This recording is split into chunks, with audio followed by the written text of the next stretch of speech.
महाराष्ट्र राज्याचे उपमुख्यमंत्री अजितदादा पवार यांचा विमान अपघातात मृत्यू झाल्याचे वृत्त सर्व प्रसिद्धी माध्यमांवर दाखविण्यात आले होते, परंतु आमदार रोहित पवार यांनी जे संशयास्पद मुद्दे उपस्थित केले आहेत त्या बाबतीत महाराष्ट्रातील जनतेच्या मनात संशय बळावलेला आहे। हा अपघात नसून घातपात आहे अशी भावना जनमानसात झालेली आहे।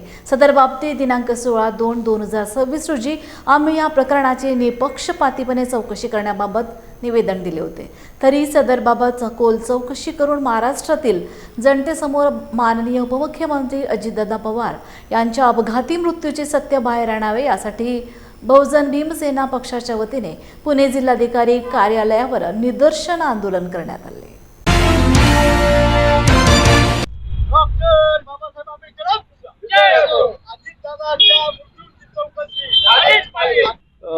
महाराष्ट्राचे उपमुख्यमंत्री आदरणीय अजितदादा पवार यांचा 28 जानेवारी 2026 ला बारामती विमानतळावर जो संशयास्पद अपघात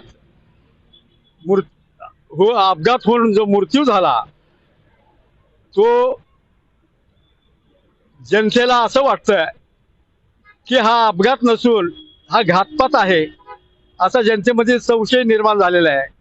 आणि म्हणून आम्ही 16 फेब्रुवारीला माननीय पुणे जिल्हा पोलीस प्रमुख यांना रीतसर निवेदन दिलं होतं आणि मागणी केली होती की बाबा एवढा मोठा माणूस अजितदादा पवार हा महाराष्ट्राचा उपमुख्यमंत्री, तर लोकांच्या मनामध्ये यांच्याविषयी संशय आहे, जो मृत्यू झाला हा अपघाती, तो अपघात नसून घातपात आहे असं लोकांना वाटतंय। तर याची सखोल चौकशी करावी आणि हा संपूर्ण अहवाल जनतेसमोर सादर करावा अशी आम्ही मागणी केली होती। त्या निवेदनाची कुठल्याही प्रकारची दखल घेतली नाही, म्हणून आज आम्हाला पुणे जिल्हाधिकारी कार्यालयावर याच मागणीसाठी आम्हाला आंदोलन करावं लागत आहे।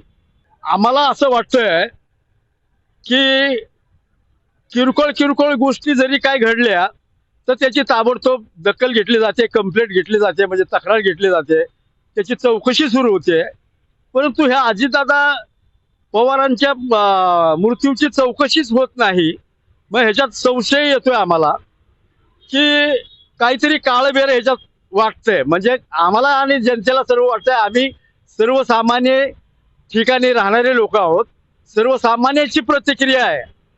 मोठे लोक जरी घाबरून त्यांचं काही ईडी पिढी जे काय त्याला घाबरून ते गप्प बसत असतील, तर जनता गप्प बसत नाही, जनता बोलत असते। म्हणून आम्ही जनतेचा आवाज होऊन आम्ही या ठिकाणी आलोय। आम्हाला वैयक्तिक काय वाटतं यापेक्षा महाराष्ट्राच्या जनतेला काय वाटतं हे महत्वाचं आहे।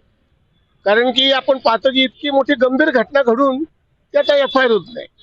लोणीकंद पोलीस स्टेशनमध्ये 30-35 कबुतरं चोरीला गेली होती। त्याच्यामध्ये तक्रार आल्याबरोबर ताबडतोब FIR झाला, आरोपींना अटक झाली। छोट्या मोठ्या घटना घडतात, त्याच्यावर तातडीने FIR दाखल होतो।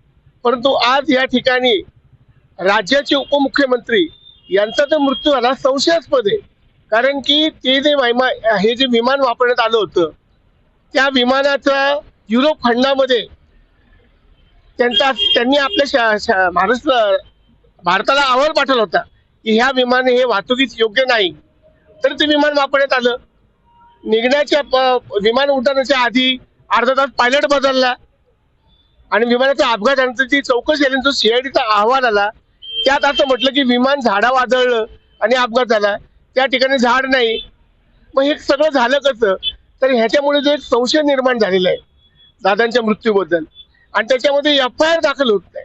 सगळ्यात महत्वाची गोष्ट, पूर्ण राज्यामध्ये रोहित पवार आणि इतर सर्व कार्यकर्त्यांनी FIR दाखल होऊन प्रयत्न केले। अख्ख्या महाराष्ट्रामध्ये FIR दाखल न झाल्यामुळे शेवटी नाविलाजाने कर्नाटक राज्यात जाऊन FIR दाखल करावा लागला आणि तिथून तो 0 नंबरने आपल्याकडे महाराष्ट्र सरकारकडे आलेला आहे।